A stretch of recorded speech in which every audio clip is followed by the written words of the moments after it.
Welcome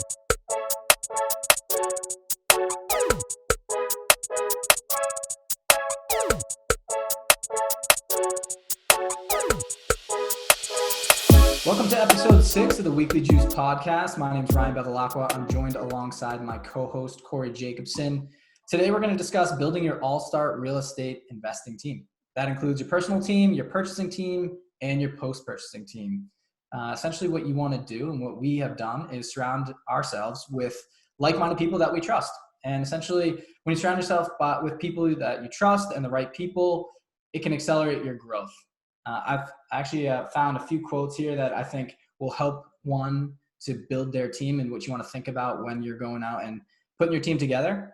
If you're the smartest person in the room, you're in the wrong room. So what I truly believe is you want to surround yourself with intelligent people that are honestly smarter than you or better than you at their specific field. So that way you can trust them going into their specific realm and taking care of you when the time comes. Second quote would be, you are the average of the 5 people you spend the most time with. So I believe that kind of attributes to the first one. If you surround yourself with people that are smarter than you and you're not the smartest person in the room, it's just going to accelerate your growth even more and quicker. And the last one would be, a chain is only as strong as its weakest link. So essentially, build a strong team of intelligent people that are passionate, optimistic, and see your vision and goal and want to help you succeed. And I think you'll go a long way. So to start us off here, Core, you want to go into your building out your personal team and the flow of that? Yeah. I think we should preface by saying this episode is geared more towards real estate. We've had like a couple episodes that you guys have listened to, a mindset episode.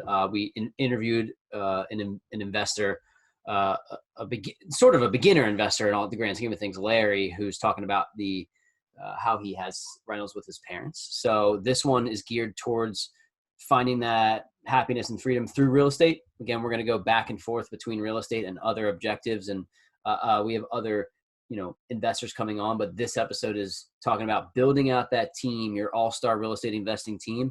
And the first, I think the most important part of your team is your personal team. And again, you can buy real estate by yourself. Like, I technically bought real estate by myself, but I would have never got into it if I didn't start out with my personal team, and specifically my mentor. And when I say mentor, it's actually plural. I have multiple mentors. But that's the biggest part of your personal team. And what people don't want to do, and what I tried not to do, is like go around looking for a mentor. Like, mentors organically are created over time, and how they're created is by putting your vision into the universe. We talk about this in previous podcasts, letting people know what you want to do, whatever that may be. And specifically, like I said, we're talking about real estate. So if that's the route you want to go, we're talking about letting people know that you want to be a real estate investor, and then actually taking action and doing things to take the steps forward to become that. What that will do is this will draw people to you, and it'll allow you to build your network, like I said, organically to other real estate investors, which could lead you to be finding a mentor. Again, it's natural. We're not going up and asking people if they want to be your mentor. So that's the biggest thing. I have 3 to 4 people in my network that I know that I can call at any time when problems happen, and they're always willing to help me. And the only reason that even came about is because I knew I wanted to be a real estate investor, and I just kept talking about it a lot. And then the more people you talk to about it, the more people that they tell, and you kind of find your way towards that mentor. Does that kind of make sense? Yeah. Basically, you're saying a mentorship develops through a relationship, and I would say it has to be reciprocal. For me, just to elaborate a little bit, my mentor is actually a client of mine, and I've done a lot for him on my side of the business in my 9 to 5. And I put my vision into the universe, and I told him what I wanted to do, and I wanted to have a bunch of rentals. And he just so happens to be a VP of a title company, and a real estate title company. And he has taught me pretty much everything I know, and is going to continue to, but he's helped me assemble my team. I had no idea what I was doing in the beginning, and I leaned on him heavy, essentially just to help guide me in the right direction. And I know he's been successful in selling real estate, purchasing properties, holding properties, and selling them. So like a lot of different things. And so I trusted in him, and it worked out for my first deal. So I think it's important just to to reiterate the fact that you don't want to go out seeking a mentor, paying for one, and B, forcing it down someone's throat. It has to happen organically through a relationship. Perfect. Yeah. No, you're so right. I think just to give you an example, I'm not going to name names about who my mentors are, but like what they do. One of my mentors owns like 10 to 15 properties, is a super hands-on guy, can fix anything. So if I have a problem that like I need fixed in my house, I'm always chatting with him about that. I have another like mentor who owns probably like 150 units in the Philadelphia area, and he's like more of like a visionary type guy. So he's like strategy. I talk strategy with him. How do I move forward? What is my next chess move, so to speak? And then I have just like a personal mentor who I've known forever, who I talk life, I talk business. And again, he's more of a visionary guy too, but he'll help me. If I call him, he answers me within a second, and he always has great advice. So all this is just putting your message out there and wanting success for others, and then they'll want it for you, especially if they're in an older generation who once they make it to the space they want to be, they just want to help other people. So that's the mentor. Interesting that you say that. A lot of people think, oh, this person won't want to be bothered with me. But a lot of people that are successful and have reached the peak or have a lot of time on their hands now, essentially, they want to give back and help the younger generation of people that have the same or similar goals to them reach that pinnacle. I know everybody thinks it's competition and things like that, but everyone's writing their own story here. So I think it's just important to let that fear go and put it out there. Don't be afraid to let people know your goals and what you're hoping to accomplish in life. True. One of the other parts of we call this your personal team, your mentors, your mentor or mentors is your biggest asset on your personal team. Another part of your personal team could potentially be partners that you want to buy investment properties with. I personally have my properties solely by myself, but I know that in order for me to like expand and accelerate and get to speed this thing up, I'm going to have to partner with people. So what you want to do is, obviously, it goes without saying, surround yourself with like-minded people that you can really trust. But what partnering with people does is it maybe you have less money into the property as a whole, but you can split profits, split cash flow, and it's all based on your percentage of your buy-in to the property. Just make sure that these are people that you trust, because just because someone has money doesn't make them a good partner. And like I said, I think that goes without saying, but your partners are your biggest asset if you're going to try to expand. I know people that have 6 to 10 units by themselves, and then they skyrocketed to 30 to 50 units because they found the right people to partner with. And people are like, oh, who wants to partner with me? Like, I don't know anything. And I think you can really start out to build this team, especially by just knowing yourself. Like for me personally, I know that I'm a good communicator. I'm good with people. I'm a good numbers guy, but like, you're never going to find me fixing like a door or like fixing a faucet. I just don't do it. Like I can't do it. And Jake is our producer. He is like such a handy guy. So I don't know if you want to even like, Jake just fixes shit. Like it's just what he does. So you'll hear from Jake as we get into later episodes, because he has some valuable advice. But so knowing yourself is one of the key things here, just knowing who you are. So potentially maybe you have someone that's a good salesman. This person could serve as a good negotiator and maybe a good networker to help you find deals. Like in order to grow your business or grow your partnership with people, you have to find deals. So I'm just going to relate this to people that you might know. Like maybe you might know someone who's really good with numbers, who's an accountant, or that person can serve as somebody who potentially could be good at deal analysis, which is something that we're going to talk about in our next episode. It's like maybe our most important episode.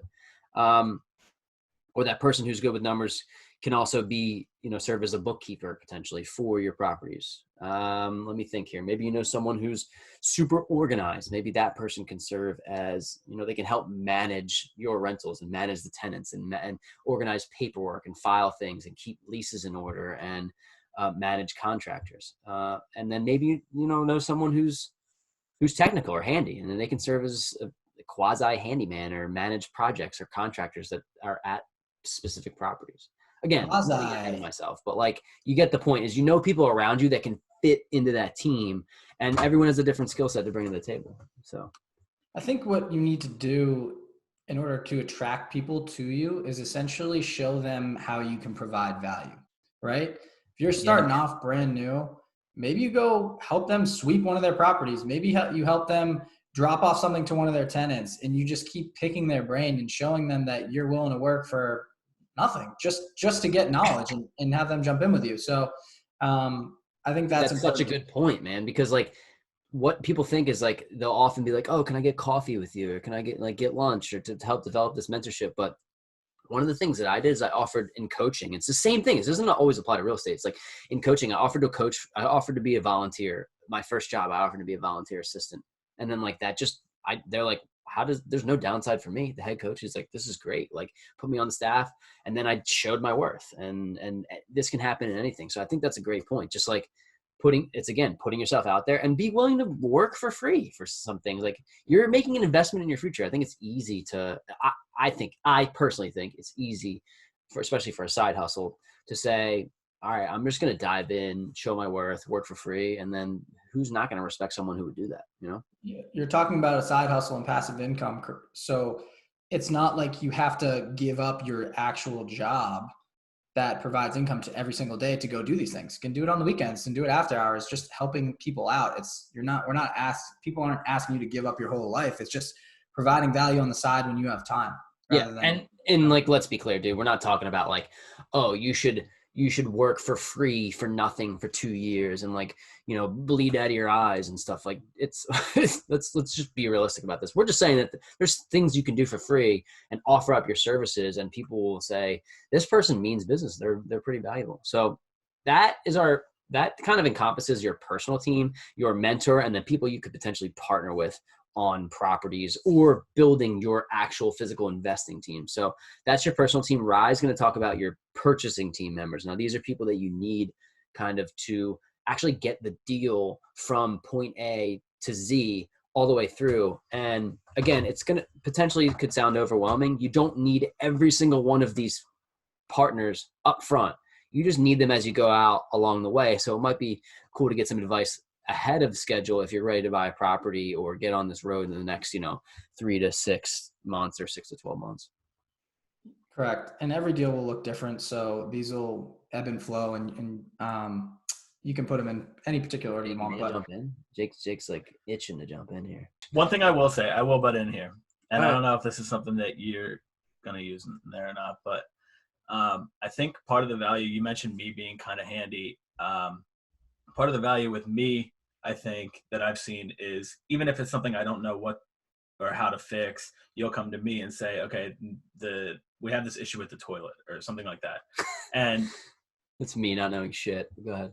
Yeah, but the thing is, I don't know how to fix the toilet, but I can point you in the right direction of someone who can. And even if it's not necessarily a specific person that I know, it's a type of job or someone who's going to fix it cheaper than someone else. Yeah. Like that. Yeah. So it's like a resource of somebody but Jake generally doesn't know how to fix it. He's lying. So anyway, I think it's a good point. But what I'm saying is, like, I might say, like, okay, I have a feeling that's a pretty simple job. You can call a handyman instead of calling a plumber. You're right. Where a plumber is going to be more expensive. And that is so big with, like, we can talk about managing your rentals. We're going to talk about an episode. I have a story. I guess I can talk about it at the end, or at another episode. But just real quick, like, if you don't know people like Jake to point you in that direction, certain jobs vary from like an $800 job to a $150 job by doing the same job, just depending upon who you're hiring. And we'll get into that later, but I have a funny story about that. It's just like, you have to know people that know how to assess the situation. And that's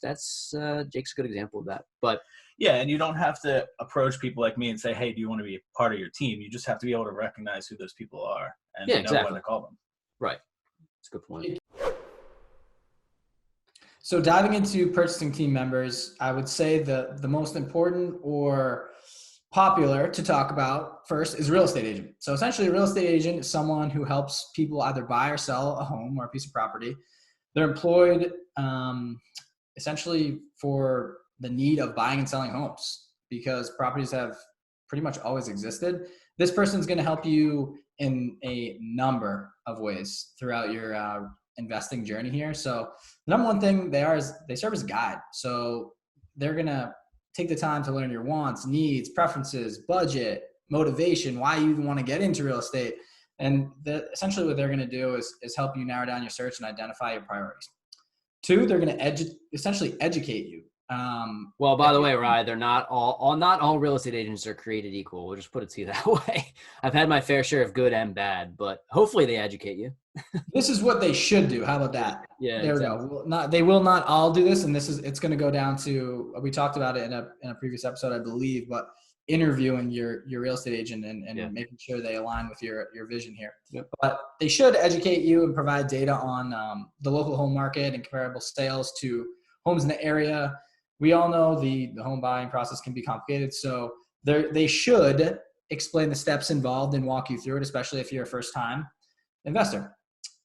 Next point here, essentially, they have a network, right? We talk about your network is your net worth, and I think it's important to find someone that has a heavy network and they're willing to share their people with your people so you guys can all grow together. I think by network, do you mean like the other people that we're talking about on your purchasing team, they could help you identify some of those people too? Exactly. So essentially you're not going into the fire unarmed here. They should be able to provide you with a recommendation on who you might want to use. So, for example, as a lender, as a home inspector, contractor, people will talk about down the line here in this episode. Yeah. And then this person should advocate for you, essentially, right? Like, their responsibility is to you. They're supposed to be your right hand man or woman that has an expert in their field. So they should put your financial interests first. And by the way, they're contractually bound to you. They should be doing everything in their power to look out and protect you because you are their person. So number 5 here would be negotiate. So not everyone is skilled in the craft of conversation and communication, right? So this person should be able to go into rooms for you and advocate for you and help walk you through a deal, but also when the time's right, negotiate the selling price, the buying price, whatever side you have this agent on. But so that way you don't have to go in there unarmed and not sure what you're saying. So overall, they're there just to look out for you essentially and be your confidant and can guide you head first. They're the front lines here, waging the war of real estate investing. How about that? So, to go off that, one of the other things about the real estate agent is that it's kind of a common misconception, or maybe not a misconception, just things that people don't understand, is that the real estate agents make money when the transaction is taking place, when you sell or when you buy. So you can hire a real estate agent and you don't owe them any dollars to help you throughout the entire process until the transaction's made. So it's not like you're paying these people like you would a lawyer or something hourly to do all this work, and then you don't end up buying, and it's like, well, I just wasted a bunch of money and time. They make the money when the transaction is made on the sale and the purchase of the home. So you can feel free to hire an agent and help you throughout the process. And not to take advantage of anybody, but to network and learn from them so you can make sure that you're finding the right person. The first agent that you work with may not be the one that you end up going with for future properties. At least that was the case for me. I had a good agent, but like I said in previous episodes, she didn't know exactly what my goals were in terms of investing. So I found somebody else who really did and got my goals. And, he's leading me down the process of buying. An agent might be great with buying and selling you your first home. And work more with families, right? And then someone else is more skilled in investing and they may invest in real estate themselves. And it's so much better to get next to or close with someone that has a similar vision to yours, because you can bounce ideas off each other. You get excited and you feed off each other's energy. I think that's super important when going through the process. So as you mentioned, going with a couple different agents here over your time, I think it makes sense. I don't know if anyone's going to get lucky enough to have the same agent from beginning to end in their journey. So yeah. Another person that's super important to have on your team is a mortgage broker or banker. So a mortgage banker works for a bank or a lending institution that essentially provides you money for the loan. A mortgage broker doesn't represent one institution, but works with a bunch of different institutions to shop around and essentially shop the loan for a specific person. The broker is the middleman between you and the lender. So I hope that makes sense. I'm kind of going through the process. No, that definitely makes sense, dude. I think this is important to talk about. Like I have a really good relationship with a mortgage lender, and the best thing about this guy is that he'll tell me straight up when his company's not the best company to be the one that's the lender on my property. I bought, don't have all my properties with him. I only have one. And he straight up told me, he was like, yo, you need to go to this other company. They're going to be better for you with this type of product. And like that is so valuable, because a lot of mortgage lenders will just be like, oh, I'll take your business. Like, I don't care. So just finding the right person, again, networking, sharing your goals, showing that you're like upfront, you're a straight up person, guy or girl, you're just like a good person. I think that'll help you find the right mortgage broker. And if you have somebody that will say, look, you need to go somewhere else, that is like invaluable. Couldn't agree more. I think it's important to talk about that person can help you with interest rates as they go up and down. They fluctuate too, and shopping around. So that's what I did. And I looked at an email chain, and we were going back and forth for 2 to 3 months with my lender. And the guy's a rider. Or he's boss and total stud. Was patient with me. Knew it was my first property. I'm living in it, but I couldn't be more grateful for him to kind of be patient. Put it that way. It made me feel less like an idiot. So moving forward here, it's important to have an accountant or a bookkeeper. Essentially, real estate accountants prepare financial records and reports for a variety of real estate transactions, everything from property sales, rentals, leases, and time sharing.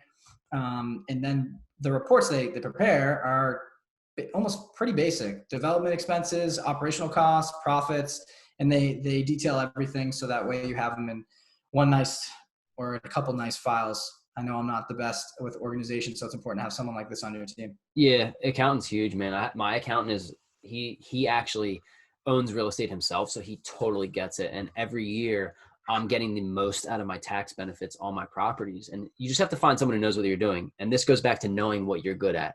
Dude, I would get so lost if I had tried to do, some people file their own taxes, and that's great. But once you get into the real estate game and you start purchasing properties, unless you're an accountant yourself, it just becomes a little bit harder to manage that. So finding a good accountant, mine's awesome, and he always takes care of me.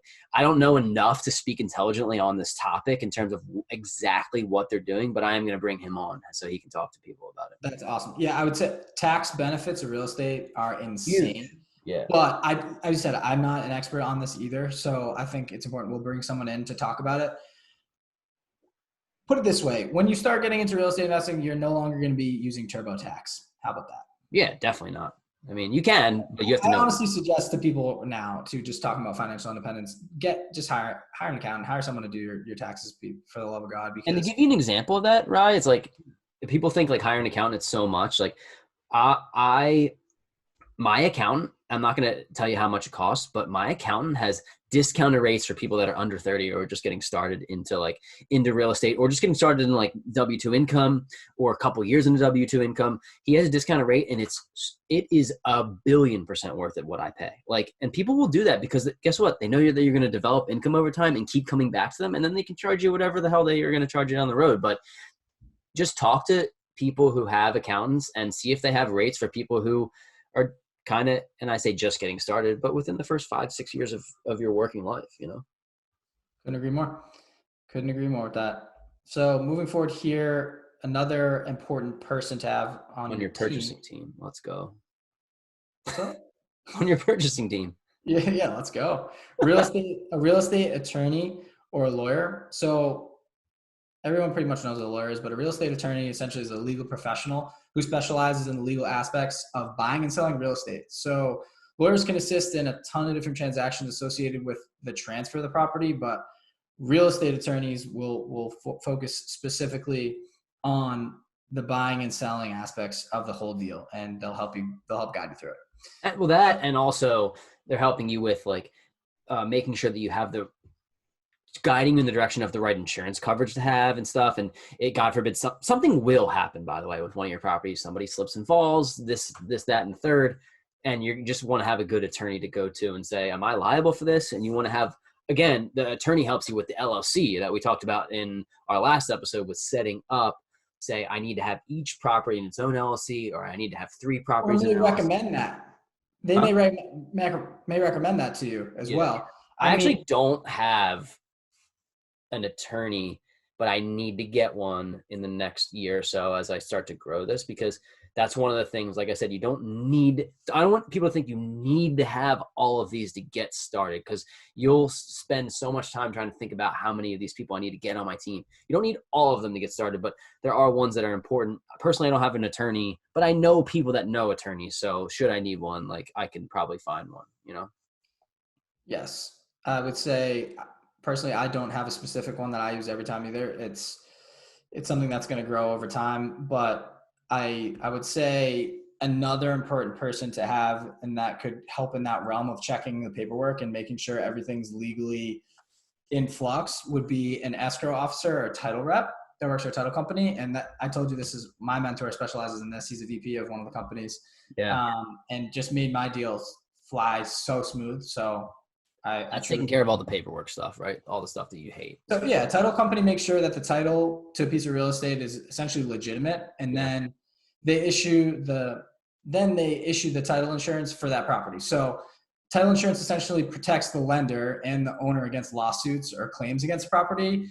That results in disputes over the title over time. So well, that also goes to like the transfer of it, where it's like, what if the person who owned the property before still owes like 6 months of utilities? Like they handle getting that sorted out so that when you get the property, you're not stuck with, all of these bills. It's funny. I actually went through that on my first property. I got a bill for like $600 on like the water bill that was never paid. And the guy who sold me the property was an honest guy. He just like missed it in the transaction, and the title company called him and got the money from him. So that's kind of an example of what they do, just so you're not stuck with bills that were previously paid from like the year prior to you buying the property. So I have one more that I think is pretty important, and it could change for each property. I know you said you use specifically the same one, but we talk about a home inspector. So essentially the purpose of a home inspection is to give you information needed to make an informed decision about the purchase of your home. So essentially the home inspectors they'll come to your house and they'll focus on finding major defects that may cost the buyer a ton of money. We talked about this in the last episode. My AC unit, my inspector didn't do a great job. Let me know that thing was about to shit the bed. So your boy forked up a bunch of dough for that, which kind of sucks. So I would say do your homework on that. Look at reviews, get referrals, and then the last one to touch on, I forgot before, was an appraiser. So essentially an appraiser is a person that's going to estimate the market value of your house. And essentially what they'll do is they'll come in, they'll check out everything that encompasses the property and give you a value based on what the market's at right now. So that'll happen when you purchase your deal, and if you refinance, they come back. Yeah. So I would say that to go off inspector and appraisers, like I don't have a specific appraiser I use, but I think it's less important to have a specific appraiser because like they can't fudge the market. Like it is what it is. So maybe you have somebody that you might get an extra $5 or $10 grand out of that, but they're pretty much held accountable to that. So the appraiser is somebody who's just going to be honest and come in and assess it, and they have no reason to not. So I don't have a specific appraiser I use. I do have a specific inspector, and the only way to get a specific inspector that you like is to find him or her throughout others, and you have to make mistakes on ones that you might hire. Because I hired one who was decent, and then the next one, he wrote like a 30-page detail report and got me significant money off of the home purchase of stuff that I would have never even thought of. So these people are important, because you can. What happens when you find one you like and that has benefited you'll use them again. But once again, you can go to your real estate agent and they should provide you with insight to their network and refer people that they've used, or that, I'm sure that they work with each other in some fashion to help each other out on deals. But you can go to your agent essentially, and you should be able to get a referral for someone to use. And for that's so big too, because like we said, we're not trying to overwhelm people with the amount of people that you have to hire prior to. Your agent, if you have a really good agent, I wouldn't suggest all of these being hired by them or suggested by them, but the majority of these, they might have connections, or they should have connections if they've been in the business for a while, to give some of these people to you, especially like an escrow or a title rep, or things of that nature. I think we can go into this next part of your purchasing team can be considered your purchasing team or your post-purchasing team. I think that the reason it could be your purchasing team is because you might want to get it in order prior to, but I'll talk about it as an either or, and it's your property manager. And your property manager is something that you have to factor into your numbers when you analyze a deal or analyze a property. And we're going to talk about that, analyzing the property, the numbers behind it in the next episode, which is probably, like I said, going to be my favorite episode because I love that stuff. But the reason I'm saying it has to be factored into the numbers because the average that a property manager charges to manage your property is probably 7 to 12% of the rent each month. So if you don't factor that in and you want to be a hands-off investor and you're not factoring in 8 to 12% or 7 to 12% of the rent, then you're not getting as good of a deal as you thought. Now, if you want to be more of a hands-on investor, and when you first start out, it's so much easier to do that because personally, I feel like I can manage like probably 10 rentals by myself with the systems that I have without like going insane. So like I said, I manage my own properties. In my opinion, a property manager isn't needed unless you're super passive when you get to more than 5 to 6, maybe 7 properties. And again, it all depends on your cash flow threshold. Again, what makes a good deal to you and how much time you have to contribute to real estate based on your work schedule. Because when you're first getting started managing rentals, it's not too hard. Hiring that property management person eats into your cash flow at the beginning. So when you scale though, it's totally needed. So I'm going to hire a property manager when I get to a certain amount of properties for sure. And I talked about my cash flow threshold. I can share mine in the next episode. That kind of ties into analyzing the deal because what can happen is you think you have a cash flow property that you're making $500 a month on it. And then if the rent's $1,000 and 10% of that is coming out, because of a property manager, then you're not making $500, you're making $400 a month. Not to mention, property managers often charge to fill the property in between tenants. So they'll take it off of your hands, but they're going to charge you 1 month's rent to fill the property, a vacancy when somebody leaves. So it can be expensive, but it can be totally worth it once you scale your business. So I think that kind of concludes what I would consider our purchasing team members. And Ryan, do you have anything to add to that, or I can go into post-purchasing team members? Yeah, you summed it up. I think the nice little cherry on top there at the property manager. Okay. Now let's dive into the post-purchasing team members and people that you'll use after the fact. Yeah. So the post-purchasing team members, this is after you've closed on your property, you're ready to either move in yourself in like a house hack or move in yourself to live there with your significant other or whomever, or you have it as your rental property, and we're going to talk about managing tenants and getting leases and all that later, but so we can discuss that. But some of the post-purchasing team members is a good contractor, and honestly, a good contractor is probably the hardest person to find in this whole thing because they can make or break your profit margin on specific projects that you have around the house. I'll just tell this example right now. I had one of my, I think it was my girlfriend actually. She must have put a feminine product, what those things are, down my toilet and it clogged my drain. And it was like disgusting, like, clogged forever. And then he is going to kill you for talking about this. Yeah, I don't care. She knows. And so I literally put up a sign in my bathroom that says like, don't flush feminine products. And the only people in there right now are Jake and Dave, but like, I'm just having it in there in case we have people over or anything. But anyway, I called a company. I'm not going to bash companies here. I called a specific company and they were like, yeah, they came out with iPads and they were in like collared shirts and they were like all professional. And they're like, yeah, it's going to be $900 to fix your clogged drain.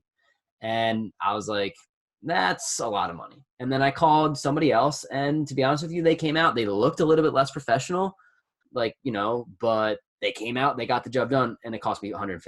So it's like, if you don't know who to go to for these contracting jobs, you can get absolutely screwed. Like, I don't want to be out $800 just because I have quote unquote peace of mind that somebody comes out with like, that looks professional. You just want to make sure that somebody's good, someone that you trust. So that's contractor for an example.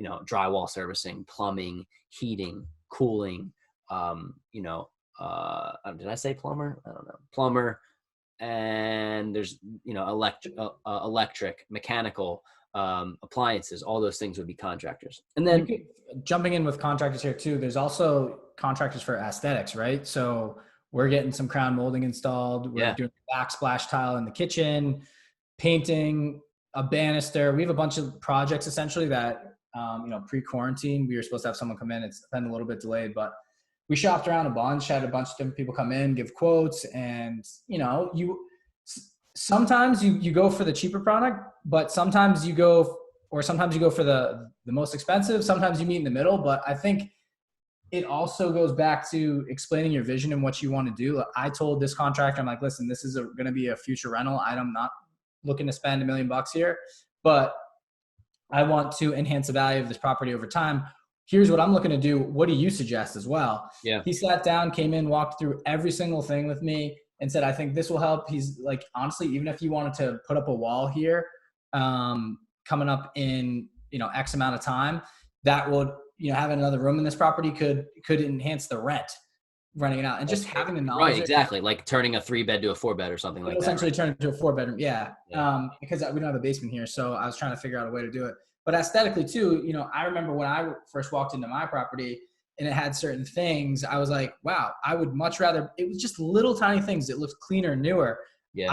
I would jump on something like that as opposed to being a first time homeowner or investor, then going into a ratty house that had, maybe they were priced the same, but it didn't look as clean or didn't have things that I was looking for. You're saying aesthetic, like I said, cosmetics are just as important too. And especially when you're like trying to sell a home or rent a home out, right? That's part of it. The biggest thing is contractors is getting them to call you back, man. So you have that guy that walked around with you and helped you out with those things. Like I can't even get my contractors, the ones that I don't use anymore. I couldn't get him to call me back. I'm like, can you come in and fix something? And like my roommates were like, yo, are you going to fix this? And I'm like, dude, I've called 3 guys and they won't even like call me back. So it's like, part of that's on me. Once you find a good one, you more than likely stick with them.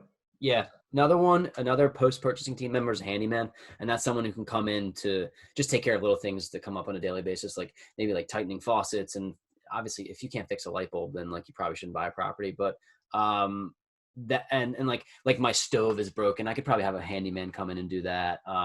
Some things with like water lines, and I had somebody do some grading outside in front of my yard. A handyman helped with that. But you can also get handy yourself. And I say that I'm not handy, but I have developed a little bit of that, like to try to like fix a couple things around the house. And Jake will probably say that's not true, but I think I'm a little bit more handy at least than when I started buying. Honestly, hit YouTube.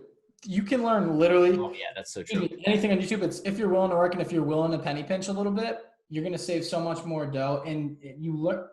I want to know how to do certain things so that way when someone comes in and tells me it's going to be X amount, I can check them and say, seriously, dude, there's no way it costs that. I just did it for this. That's so true. It just gives you a little bit more knowledge and you get a little sweat equity in there, brother. Wow, that's good, man. That's a buzzword. So the next one would be like a cleaner, a cleaning crew. I don't think this is as important to have like one on deck, but if you know a couple people that are good, like I have this lady who came in and cleaned before Christmas, and she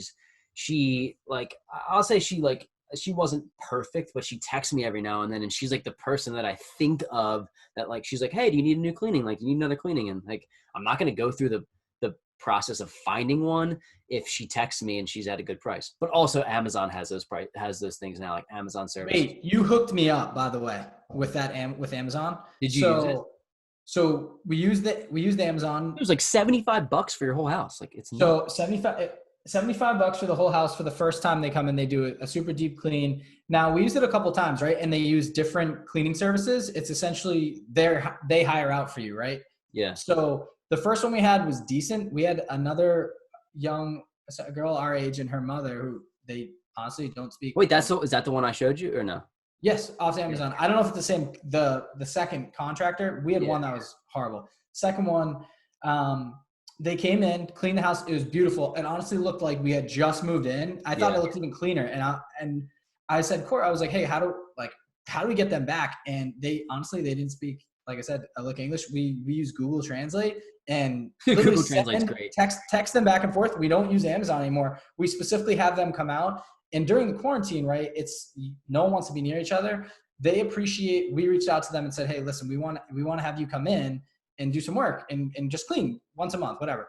They came in with the gloves, with the masks, everything, and sent the nicest text message. Thank you so much. We haven't been able to work much during the world right now. It's a little shaken up. And honestly, their work spoke for itself, but we kind of have a relationship now, and I won't use anyone else. Yeah. I And prefer like you're them, and I feel supporting like I'm small giving business in this time. That's awesome. And now you have somebody you're going to use over and over, right? It was phenomenal. They came today. That's why I couldn't record earlier. That's funny. I didn't know that. Yeah. Well, I'd say that we're almost finished here. The next episode, we're going to talk about finding and analyzing deals. And this is my favorite episode because people are probably listening to this like, okay, I get it. Like you guys are talking a lot about what to do, but like, how do I know if a deal is a good deal to buy? Like, and that is so powerful. I love doing it. I do it like, I probably analyze like maybe, I don't know, 5 to 10 deals a week just to see what the market's like. Because it gets me absolutely jacked when I see one, even though I'm not like in the market to buy right now, but I will be soon. I feel like once you know how to do this and Changes the game, dude. And are confident in it, it is an absolute game changer because you know you're an investor, right? You know what you're doing now. It's a numbers game. Specifically for me, I'm not a master at this yet, and I lean heavily on you to kind of walk me through, but I'm learning, and I think next episode is going to be incredible, and people will feel so much more confident coming out of it. But yeah, well, dude, like that, saying that is like, it's not only like analyzing deals and like what will happen to people is they'll get analysis paralysis and they'll just like analyze and analyze and analyze. But like one of the things I did is I actually just dove in on one and the numbers were exactly what I analyzed. And once you have that realization, you're like, wait a second, this isn't just on paper anymore. Like I'm making this money per month because I dove in. So that's part of what the analyzing, finding and analyzing deals episode will do next. Next week. Awesome. Well, as we wind down here, the episode's almost come to an end. We are going to dive into the segment of the show that we've recently named as The Last Drop. So we will dive in there, and essentially what we're renaming here are something to share to The Last Drop. So last drop for this week, book recommendation again. I've been listening to a book on Audible. It's called The Subtle Art of Not Giving a Fuck, and it's by Mark Manson. So essentially, this book challenges the conventions of any regular self-help book. Essentially invites the reader to not try and say no often. Don't always be a yes man, and embrace negative thinking. And in a way, it's almost reverse psychology in a way. So his idea is that like not giving a fuck is about being comfortable with being different and caring about something more important than adversity.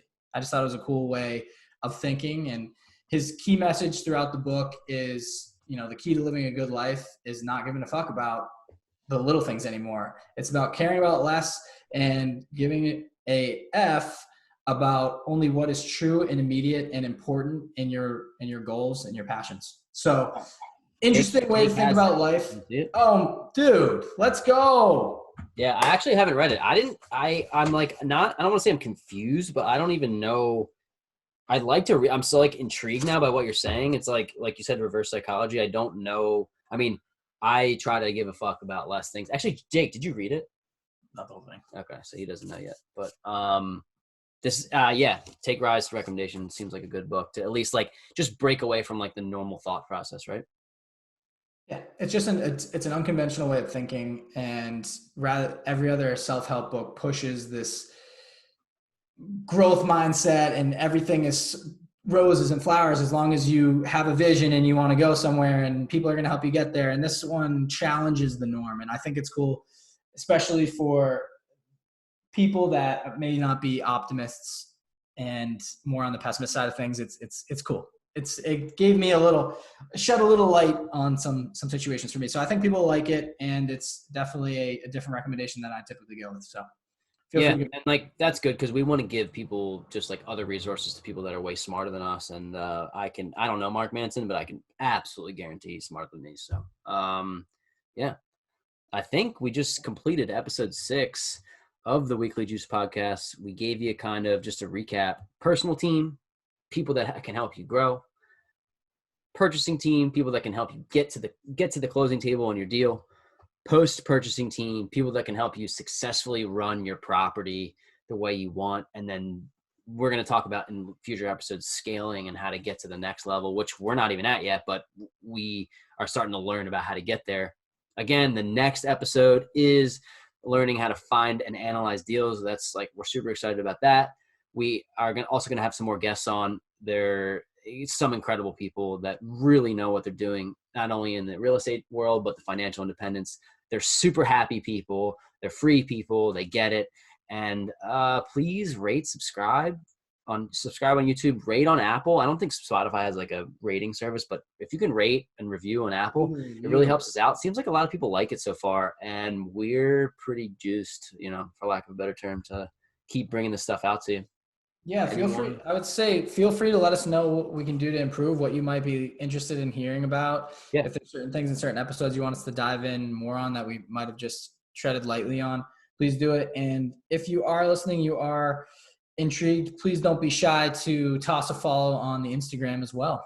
At the Weekly Juice Pod. Yeah, it's a good one. Yep. Cool. Getting out here, right? Good. Juice Boys out. Yeah.